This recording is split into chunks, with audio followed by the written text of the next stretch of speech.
What did your parents blame you for that turned out to be their own fault? 1. When I was 13, I begged my mom to let me go stay at a friend's house. Her brother was sick, and I ended up catching the flu from him. My dad was fighting congestive heart failure, though I didn't know it at the time. When I caught the flu, I passed it to him, which turned into pneumonia and hastened his death. In her grief, my mother told me it was my fault he died, that if I hadn't caught the flu, Dad would still be alive. I lived with that guilt for years, feeling as if I had murdered my dad.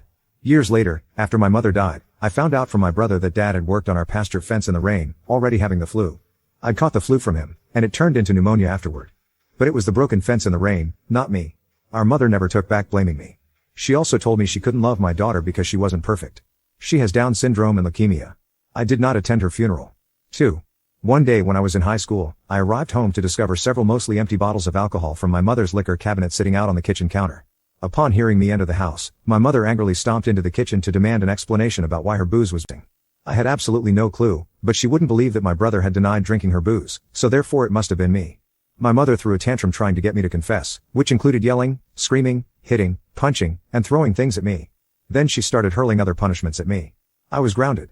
Any of my personal possessions that she didn't like, such as music she hated, was confiscated, and many of them were smashed, destroyed, and thrown into the garbage in front of my face. Then there were chores. I could expect to do nothing but clean from the moment I entered the house until I had to go to bed, until she felt I had learned my lesson. As it turned out, neither my brother nor I had anything to do with the disappearing alcoholic spirits. About 3 weeks later, one of her friends, let's call her Jan, popped in for a visit. I was mopping the kitchen at the time. Jan chuckled at seeing me mop and made a comment about how her kid never cleans. She asked my mother what her secret was.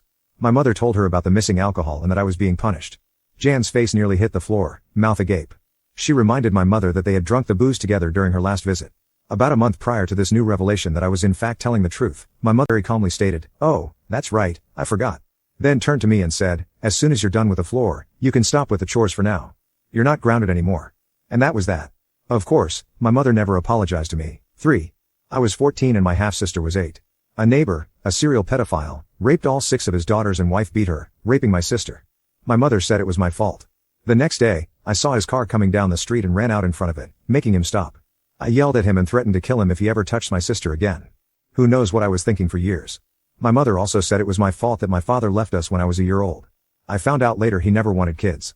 She started telling me this when I was about 12.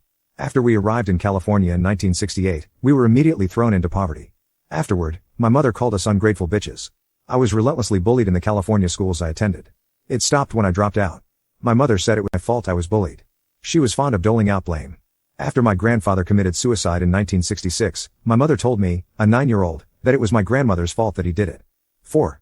My parents blamed me when a stalker found out which school I went to. This happened when I was 9. My friends and I made accounts on Google by lying about our age.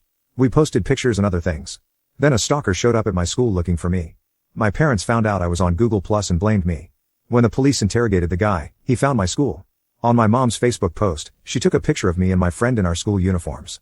Our uniforms had a patch with our school's name and logo. She posted the picture on her Facebook